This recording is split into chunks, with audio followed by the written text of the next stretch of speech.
Bam, what is going on? Welcome back to another edition of Wildcard Wednesday. I'm here in Los Angeles with my West Coast bestie, G-Money. What up, G-Money? What's up, G? Another day on the job, just out here hustling and getting scam calls on my phone. No, thank you.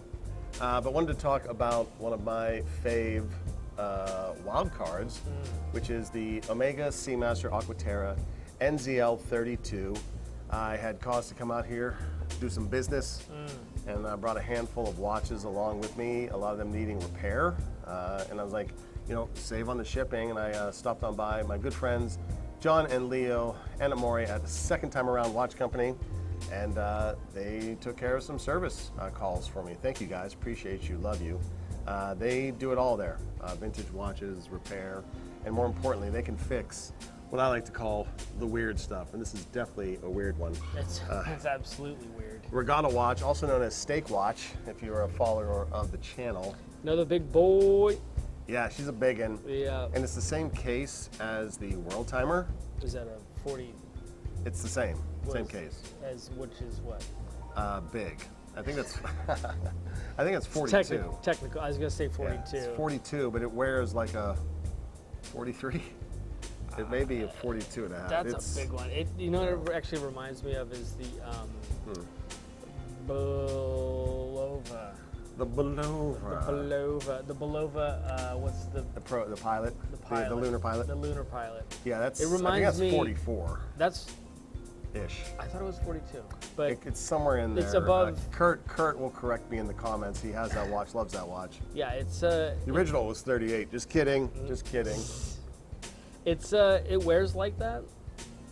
I would say. Your buddy Dan has one, right? Yeah. Another great watch. It's cool. Yeah. Yeah, it's cool. This one's an odd duck. I love to call these regatta watches steak watches because it's got the countdown. But this one also has the pushers on the other side of the case, which is unusual. And we know a regatta countdown is 555, 5 1-minute segments, and then We all know this. we do. I'm just kidding. Followers of this channel know this because they watched my steak watch episode. But what can I say? He's married, has kids, he's got a real life, and he's always wrenching. So in a regatta, you have to line up your boat to the imaginary line before you can start the race, and the countdown is such that they blow the air horn I think every minute or so, but it's 3 5-minute segments, and by the time that last horn hits, the bow of your ship is allowed to begin crossing the start line, the imaginary line, but there's someone there clocking you, there's someone there watching you. Otherwise it wouldn't be a fair race. Right. But it's super not easy to line up. You can't line up at the starting line like Fast and Furious for boats. No, I imagine that would be a little difficult. Yeah, a little bit. Even with anchors. Even with anchors. Yeah. I chased this watch. I used to own this watch. I took this watch in. It was performing hilariously poorly because that disc system, it's just one large disc with 3 colors on it that's passing through the holes in the sandwich. Yeah, that is kind of a cool feature. I do like that. But is the other regatta watches that you've reviewed, do they have that same kind of 15-minute total interval, or is it just a 5 that goes? No, most of them are. I guess it would technically you couldn't have less than 10, really. No, it's smaller boat races only do a 5-minute cycle, like the one I've done with Franklin. But the watches are all 555. But the Tutima one, they just modded the chronograph hand and changed the color on the dial to allow you to see the increments. Oh, but it has like a. It has a hand shaped like a boat. Yeah. Which is pretty cool. I think I remember that one. Yeah. Yeah, that's a neat watch too. That one's titanium, super light. This one's a big boy. This has got some gravity. Considering it's just on a leather strap, that's. Yeah, that's not the original Omega strap. That's a Murph strap I bought off of eBay. Right. Fits it perfectly, although it's the UGG width, 21 millimeters. That strap's a 22. I had to shoehorn it. I can see that. Yeah. It's a fun watch. You know, I'm at 6.5 inches on my one wrist, 6 3/4 on the other. Maybe I should just wear it on my right hand and it'll fit me better. Actually, let me check that out real quick. Yeah, I'm gonna start wearing this Steve McQueen style on the right. Fits a whole heck of a lot better. This is my mousing hand. No, but she's thick too. I'll put some dimensions up. Yeah, that's a big baby. Yeah, in truth, it's too big, but I'm priced in. Amazing price on it. What can you do? I adore it. I love it. It is really difficult to read, except in direct sunlight, right? Well, which will you likely Which, be yeah, in a because boat. when direct light hits it, Yeah, I see that it's got that you everything. can see, Yeah, it does But- reflect the light very well on the Yeah. dial indices and but and in the hands, dull room light, might as well check my phone. Well, yeah. I mean, hopefully you'll be spending the majority of your time on deck and not. On deck, on a boat. Yeah. You should feel it on bracelet.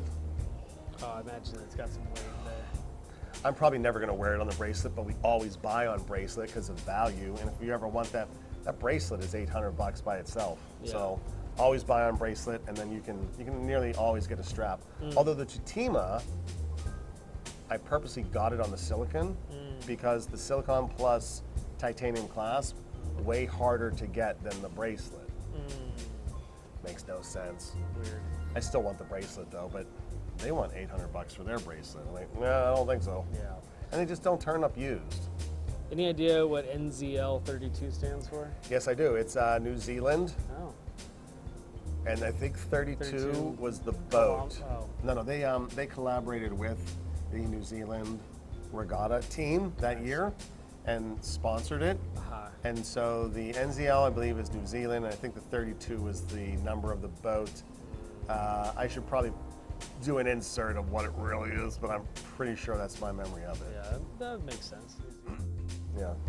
This is somewhat akin to the Omega Apnea line, a Jacques Mayol Apnea, Uh-huh. which has 7 discs going across the top, but it's for free divers.